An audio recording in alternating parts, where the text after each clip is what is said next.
So the question is it possible to attain a state of being where you are happy all the time? What is the maximum duration for which you have been in a sustained state of happiness? So, dear friends, all human endeavors are for achieving a state of sustained happiness. You know, is it possible? Is it ever possible to achieve that?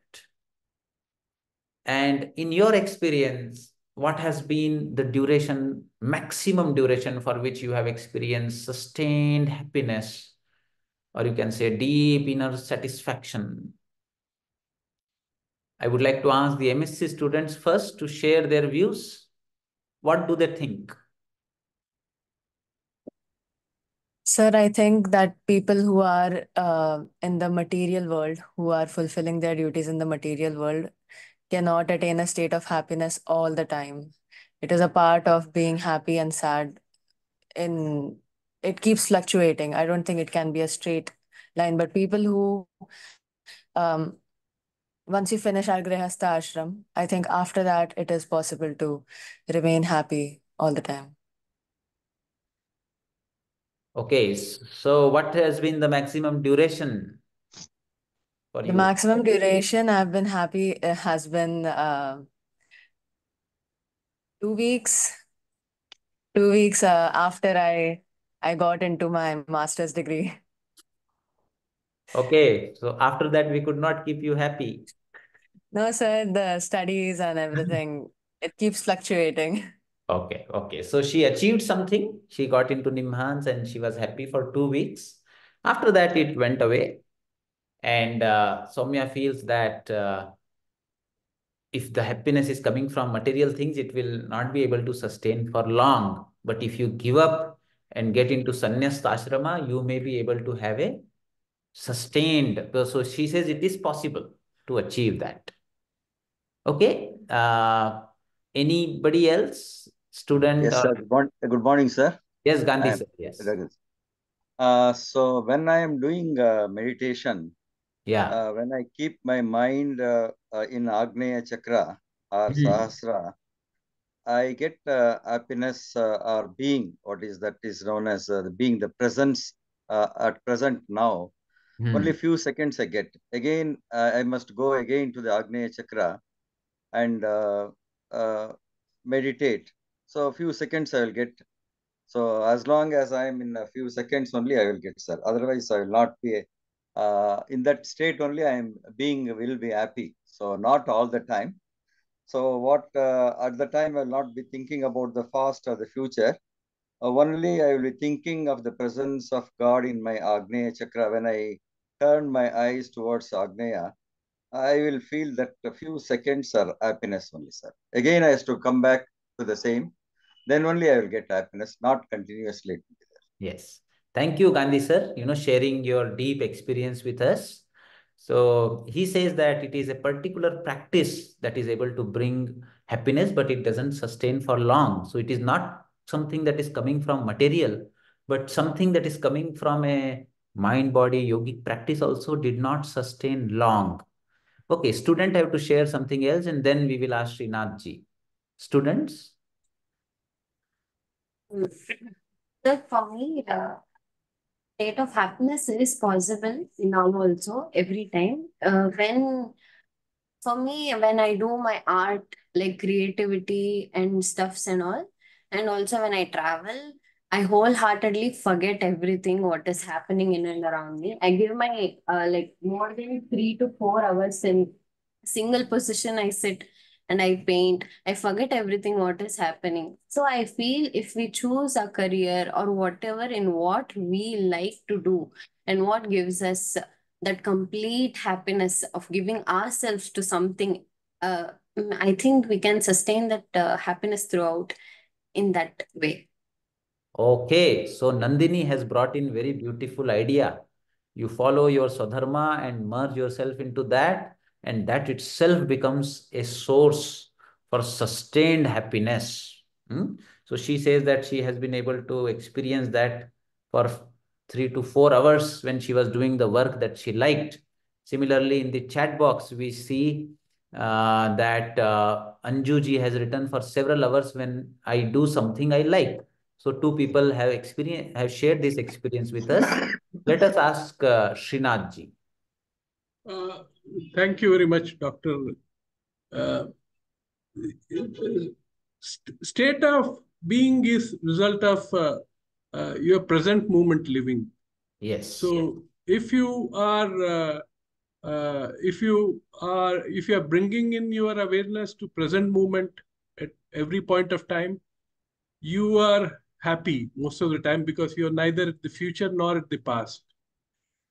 So it is possible, but then also I feel that sometimes it is dragged by your own karma.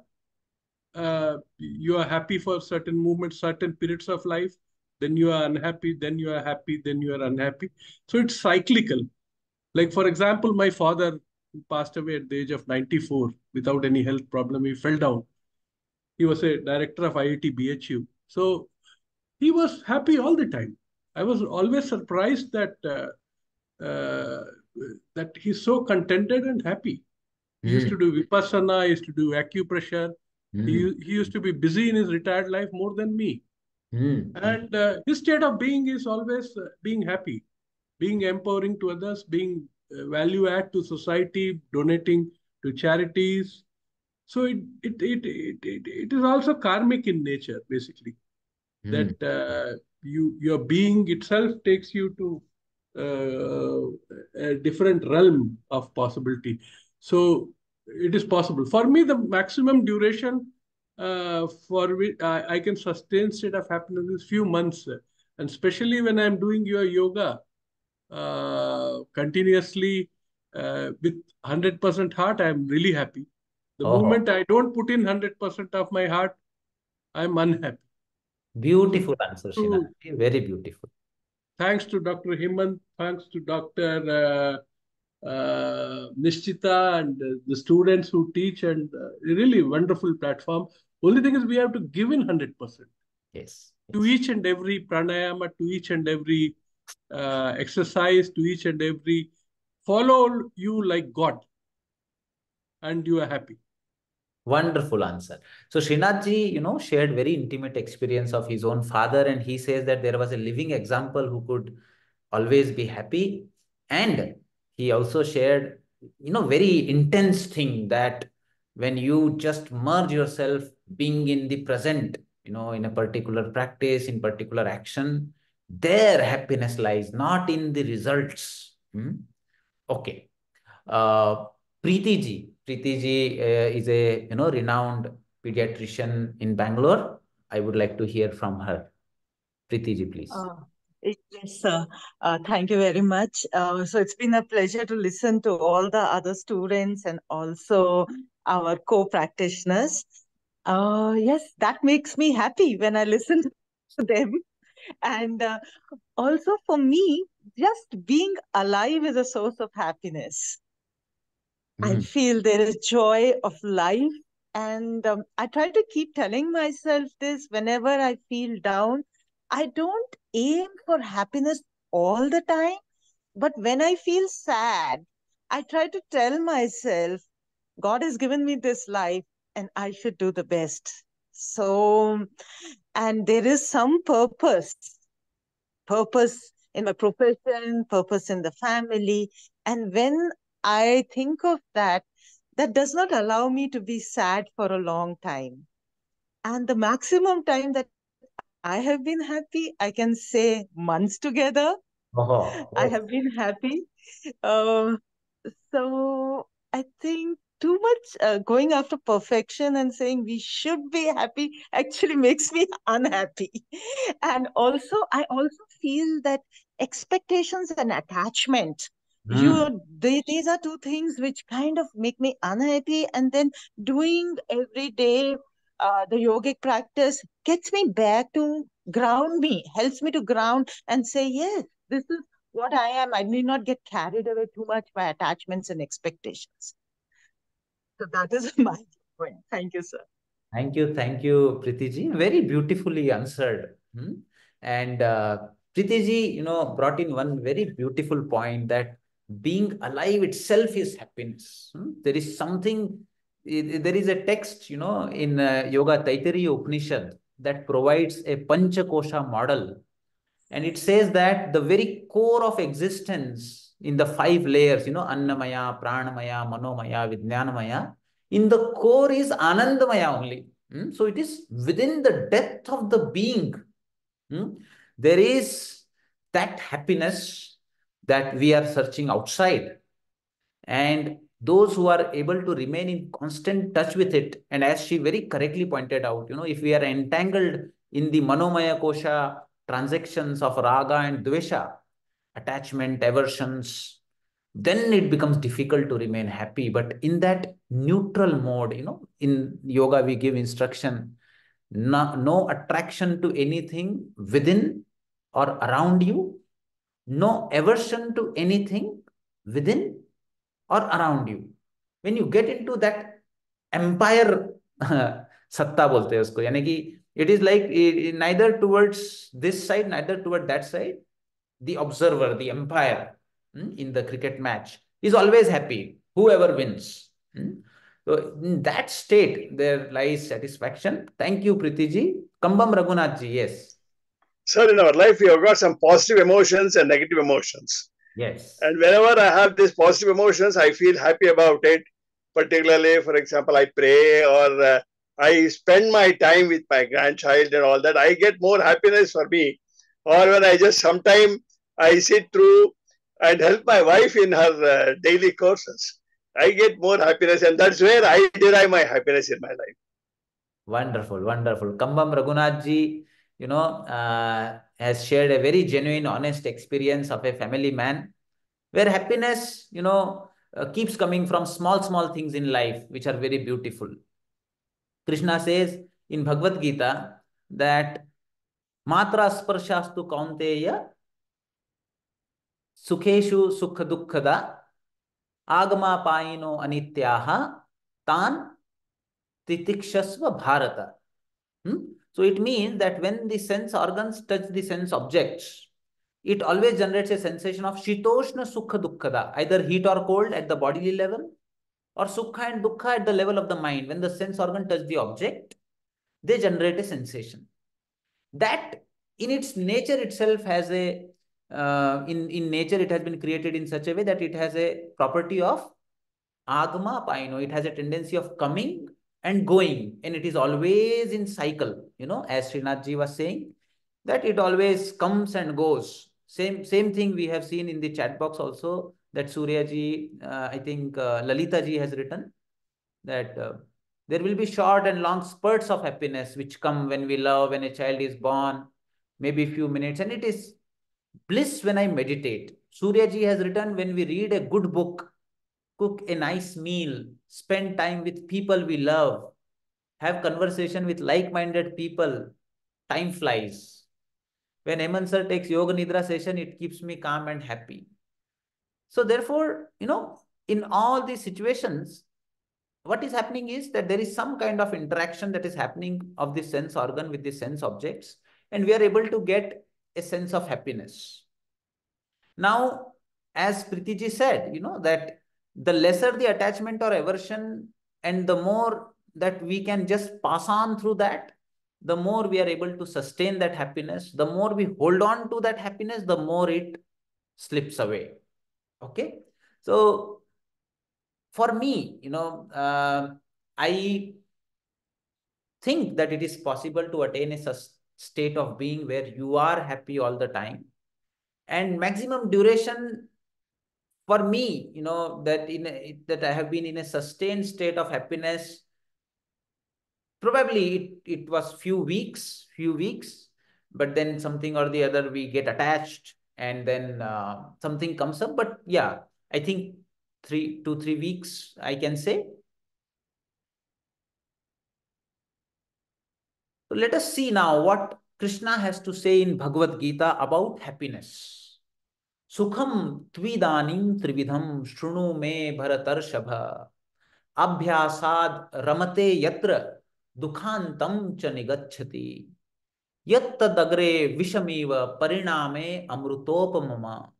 Tat sukham satvikam proktam atma buddhi prasadajam.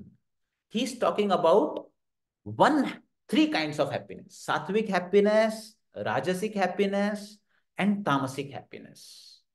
So the sattvic happiness, in the three kinds, is a happiness where one dwells through some kind of abhyasa, practice. Now, this abhyasa can be a abhyasa of Raj Yoga, Karma Yoga. Like people said, I feel lively when I am just merged in what I am doing, in my Swadharma. Then it is the Karma Yoga that gives you happiness. When people pray wholeheartedly or surrender to a divine, it is Bhakti Yoga that gives them happiness. When people meditate between their eyebrows or undergo Yoga Nidra, it is Raj Yoga that gives them happiness.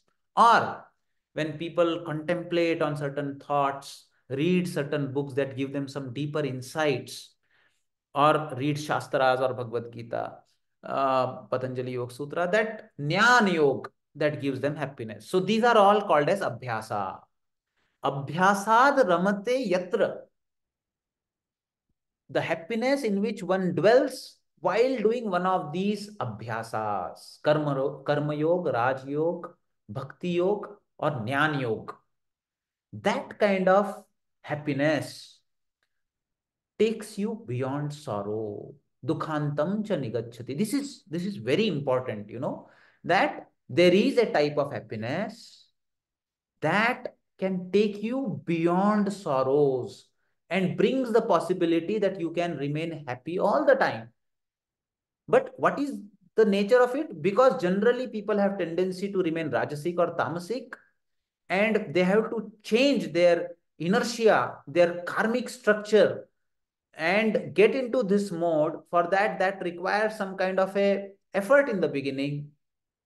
So therefore this kind of happiness in the beginning appears like a poison.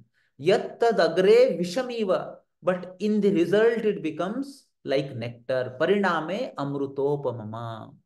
Especially for a very rajasic person, you can see, you tell a person who doesn't have any interest in these things to attend a, yoga session or listen to lectures. It is a big suffering for this person, knowledge on Bhagavad Gita. They want to just run away. So in the beginning, for a rajasic or a tamasic person, it appears like a poison. But when they, by effort, they get into it, they walk on this path, and slowly they find out that there is another way of getting happy in this world that also exists. Then in the result, it appears like a sweet nectar. This kind of sukha is known as sattvic sukha. And basically, this sukha is coming from Atmaja. It means it is your own Anandamaya Kosha, your own core that gives you happiness, that feeling of being alive, where your mind, your intellect is able to reflect your own self. And it is through that unconditional, you are not depending on any external sense organ to object contact for this abhyasa. All these abhyasas are something where the the mode of happiness is not because of any attachment to anything. It is because your being itself is able to reflect on your mind, and that gives you happiness. So it is entirely inner. Okay, so this reminds me of a famous quote from Osho. Osho used to say that नशा तो सबकी जरूरत है, लेकिन नशा ऐसा हो जो होश देने वाला. So everybody needs happiness, but then if you are dependent on external happiness, you get bound, addicted, and then initially you enjoy the happiness, and after that the object that gave you happiness starts enjoying you. We run here addiction clinics. Invariably all the people who come to us, they say that initially I was drinking alcohol for happiness. After that, I started drinking it to avoid suffering because of its absence. Then alcohol started drinking me. So in this way, the Sattvic sukha is considered as a liberating kind of a sukha. It doesn't bind you. Then what is the second type? Vishaye indriya sanyogad yat agre amrutopamama pariname vishamiva tat sukham rajasam smritam. Happiness is said to be in the mode of rajas when it is derived from the contact of the senses with their objects. Such happiness is like nectar at first, but appears like a poison at the end. No? A very simple example that I can give you is, imagine that you are very hungry, you can't tolerate, hunger, you have been hungry to that extent, and then you get a meal that you really want to cherish, and uh, and it is a rule there where you have went to have the meal that whatever you take you have to finish it, and because of your understanding, not able to understand the extent of your hunger or the happiness that you seek, you overserve yourself, you order much more than what is needed, and then you start eating it, and then you overeat, and after overeating, the same food that gave you happiness, you you feel very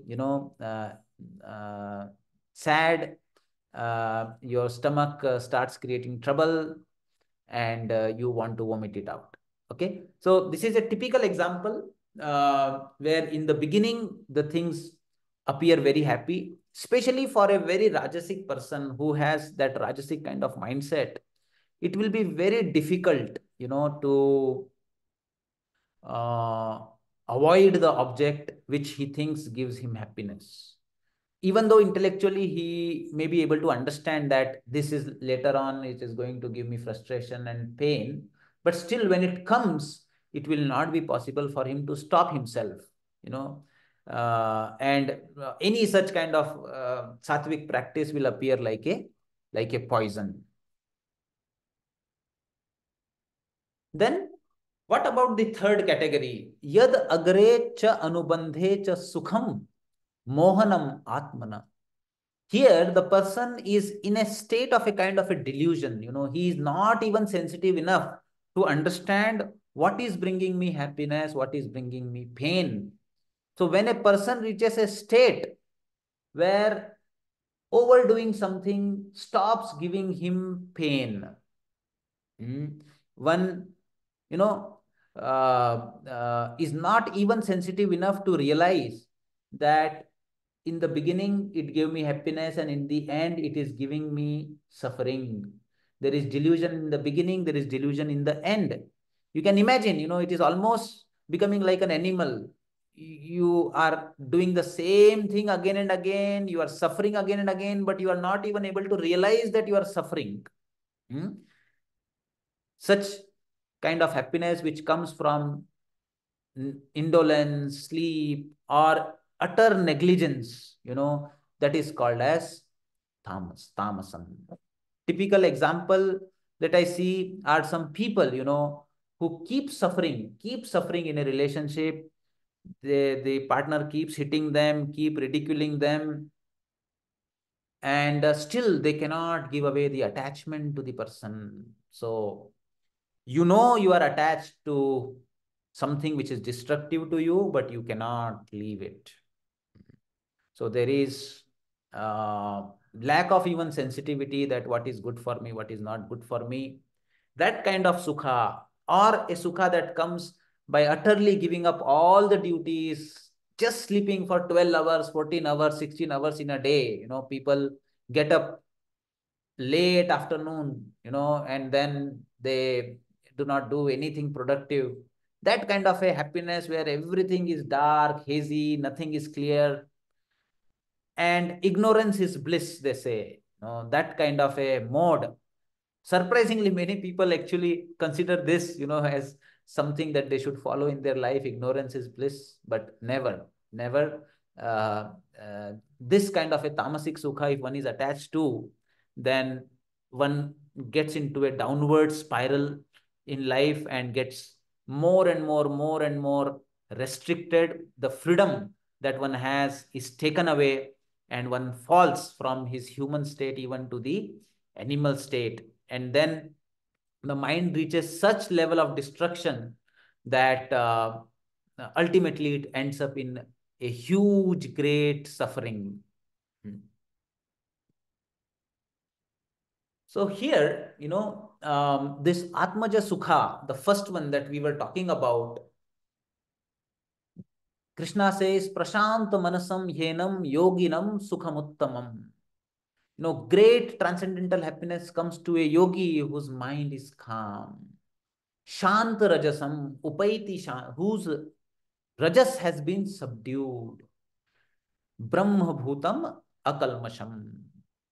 So therefore, it is very important whenever we want to get into a state of sustained happiness, it is very important to subdue the Rajas. How to subdue the Rajas? Subdue is very intense. Rajas is very intense speed of the mind. It doesn't even allow you to enjoy what we wanted. It always looks for the next. So one is moment to moment awareness of your Rajas. Second, you can follow your own path. Like if you are a Raj Yoga person, it is very important to do fast breathing practices before you get into a calm Yoga Nidra. Imagine that in the morning session, I start the session and straight away give you Yoga Nidra.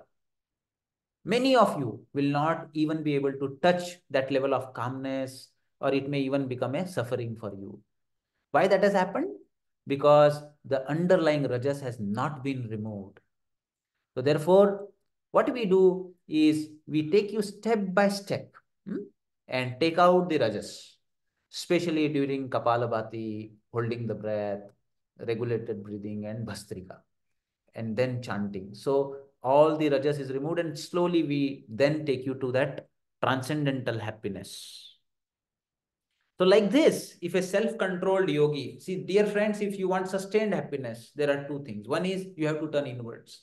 Second is you have to give up that craving, that comes from when the sense organ touch the object, because that kind of momentary happiness will always bring a suffering after that. And with that, what will happen is you will find it very difficult to turn yourself inwards. So Shraddhavanam labate jnanam tatparaha sanyatendriya. Sanyatendriya, living a life of moderation, controlling your senses, not just giving your senses a free flow into the sense object, is one thing which is very, very important if you want sustained, soothing happiness in your life. If you want bouts, jumping on the big waves up and then full down in depression, then in mania, then in depression, then, you will see that very quickly you will exhaust all your pranic energy, your autonomic nervous system, all the proper regulatory hormonal system in your body will become very loose, and very quickly you will see that you are not even in a state of enjoying what you were enjoying. So Sanyatendriyaha, controlling those horses and turning yourself inward slowly with sustained, resolve that yes, whatever is written in the scripture is correct. I am going to get that sustained happiness if I just do not become slave of my senses. Sukhena Brahma Sansparsham Atyantam Sukhamashnute. What you experience is just a drop. There is a whole ocean, that is waiting there once you just keep moving in this particular direction. Believe that when you are turning inwards, you are going towards your own Anandamaya Kosha.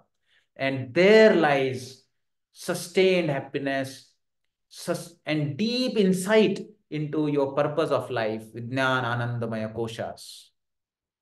So here one other aspect, especially for spiritual seekers, that Krishna brings in 14th chapter is that Tatra Sattvam Nirmalatvam Prakasham Anamayam. Sattva is the mode of goodness, pure and illuminating, full of well-being. But this also can bind you. Sukha Sangena Badnati Jnana Sangena Chanag.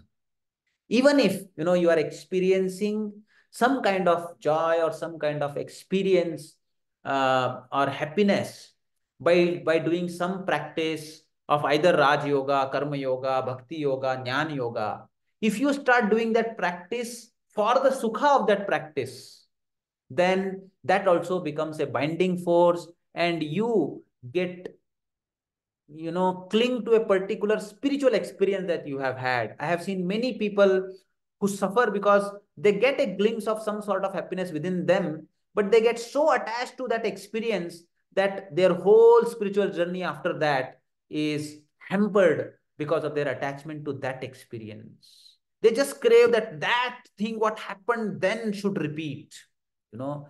So this kind of mentality should not be there in spiritual practice. You should be like a river, just flowing, just going through the experiences and not looking back of what happened that day or what happened then. Just move forward, be in the moment, always be in the moment, and do not hold on to any spiritual experience. It is then only that you will have a sustained happiness. So this is little ironical, that the sustained happiness is also a flow. It is not a static state. So when you are in a flow, in the moment, on the paths of yoga, then it comes. But when you stop, when river stops, it stagnates and then stinks. So therefore, you should not look back in spirituality. Don't look at yourself, how I was then, now. Just imagine that even if it is up or it is down, it is a river which is going through a mountain or through a valley. It is going towards the ocean only. Okay. So in this way, always consider whatever state that you are in now is a progressive state, and you have to just remain progressive and give up that tendency of looking back to your experiences. So in this way, there is a question that people ask. People say that there is a sukha which comes when the sense organ touch the object, and those who do not have access to this inner ananda, for them that sukha is the ultimate. They have no other sukha known to them.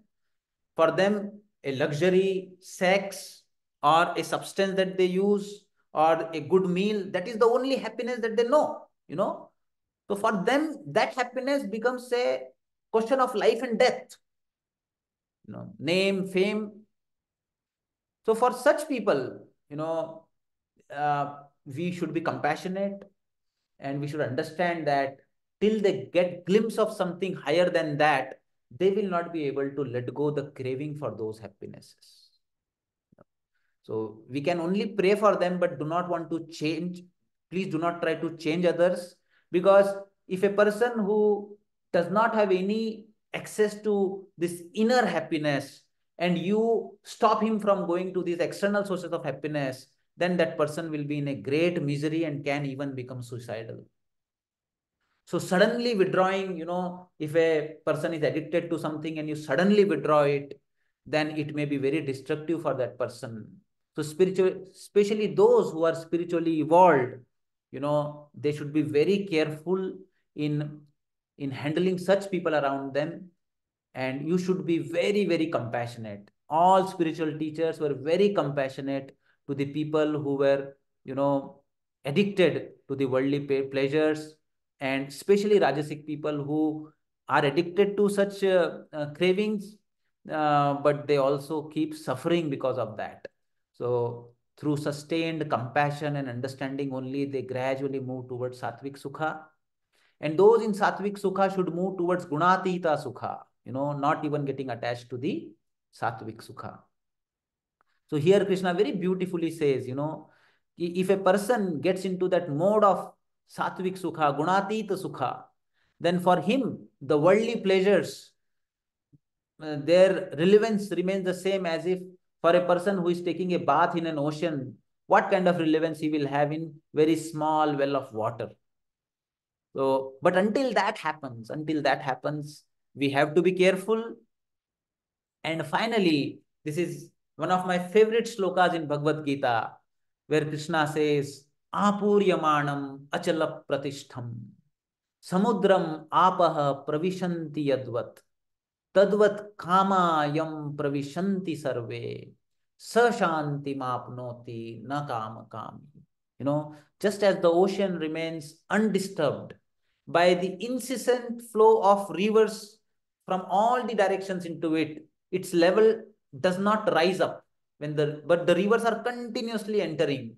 Likewise, the sage who is unmoved despite the flow of desirable objects all around him, wherever you look, there is something that you may desire. There is something that others have that you don't have.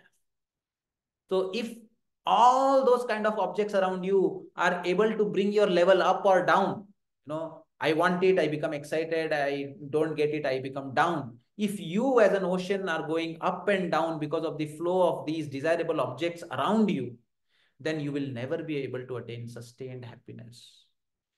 It will only come to you when you allow these objects to just flow, but remain firm in this understanding that sustained happiness comes by just remaining in touch with your own inner being.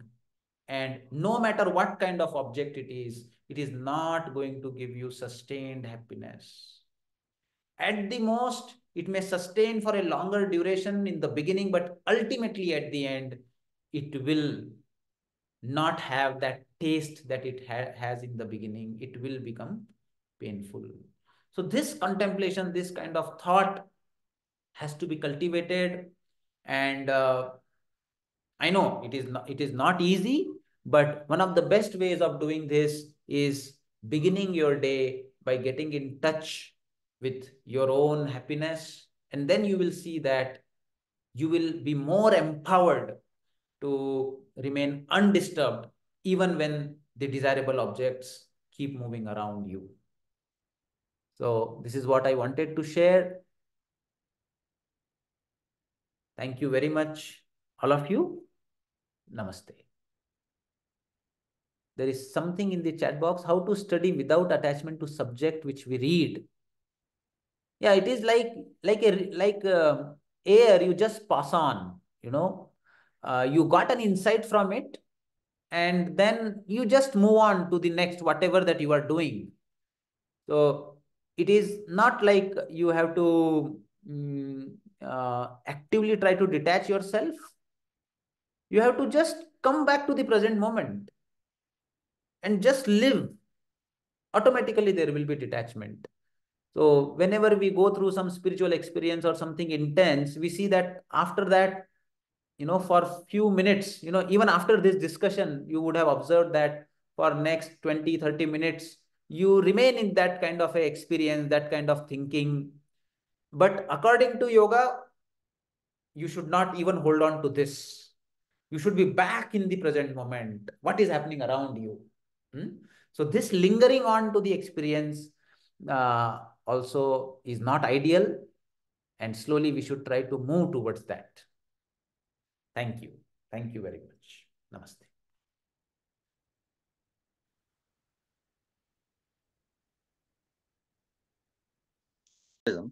Without spiritualism, can we live that happiness or being happiness? Very beautiful. So Gandhi ji has asked a question. We said that for sustained happiness, it is important that you get into the mode of Sattvic Sukha, and then from Sattvic Sukha to Gunatita Sukha.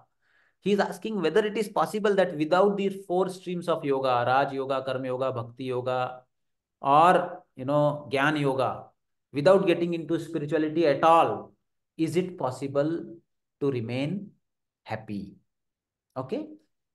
Anybody would like to answer this question?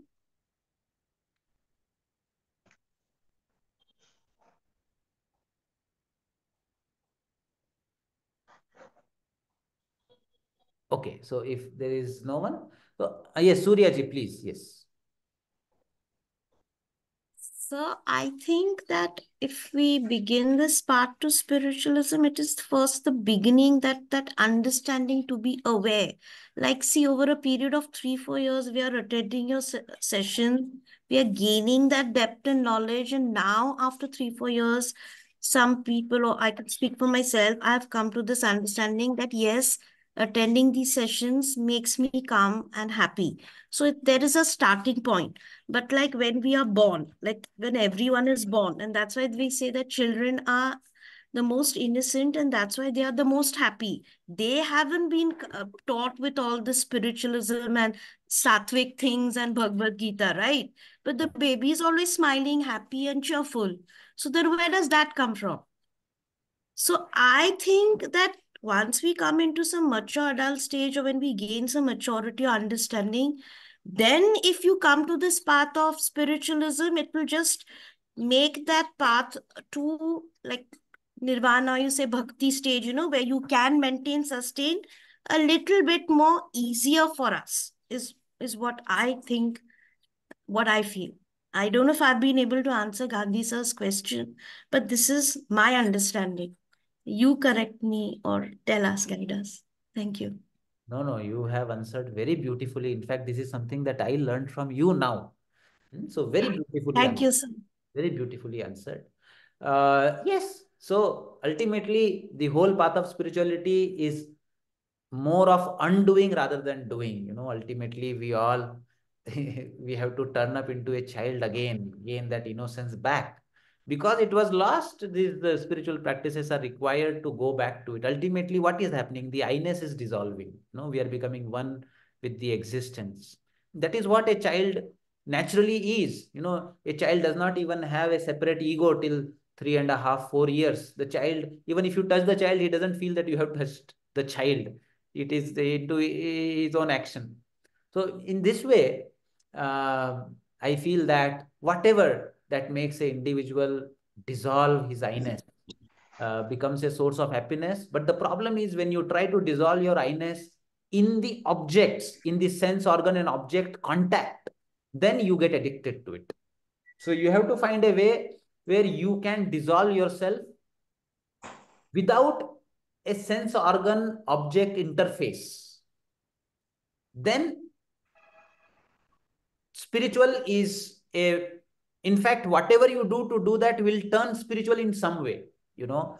So what you call as spirituality also matters, but when sense organ and object domain goes away, and then you have a choice of dissolving yourself and find out a way of dissolving yourself, whatever that you choose, whether it is spiritual or non-spiritual, it can give you happiness. Okay. So this would be my answer to it. Aparna ji, you want to share anything?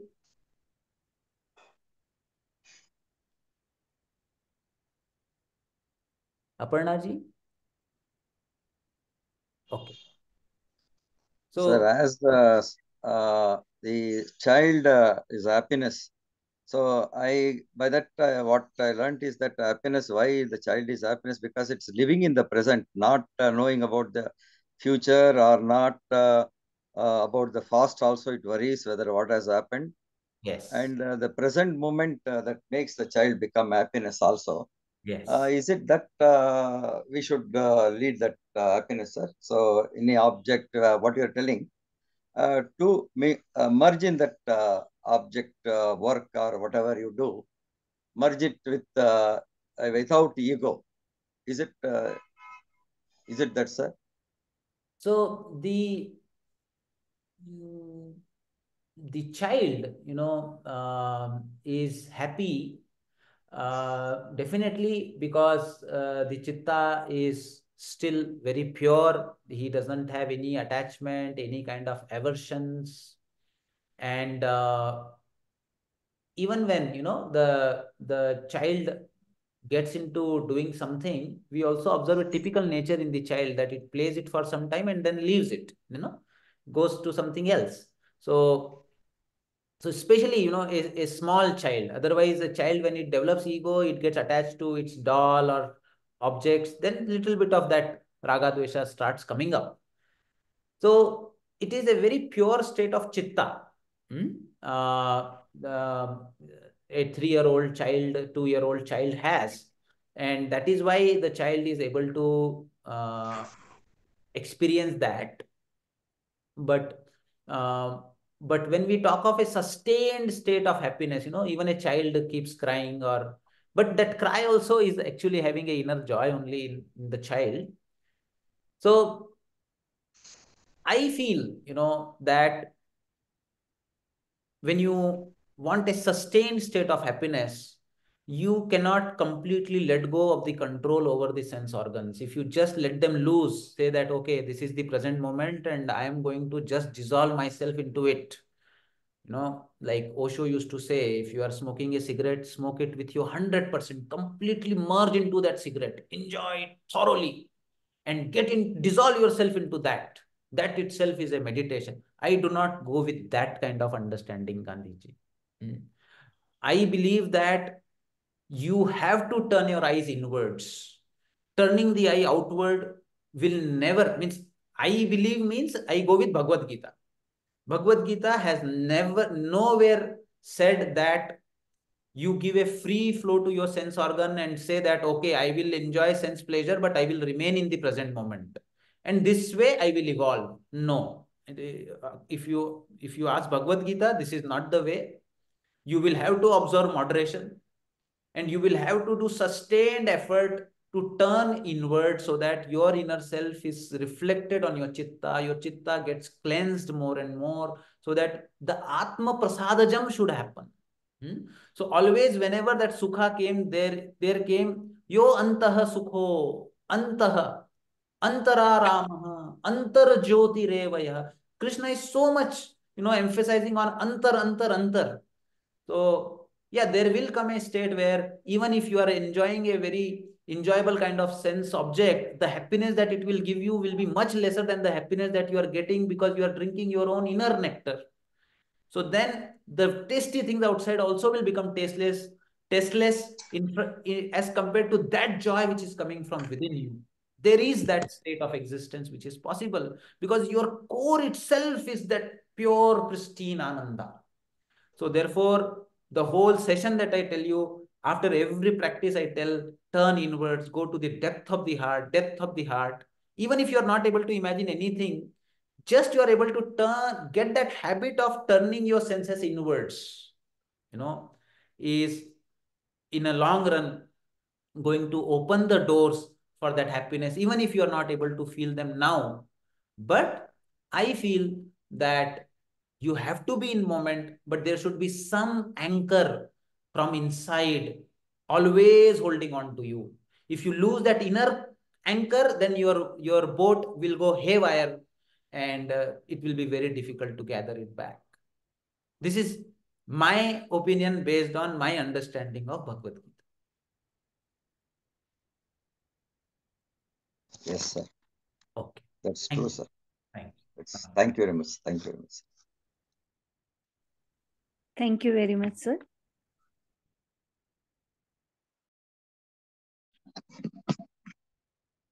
Thank you, sir. Thank you so much, sir.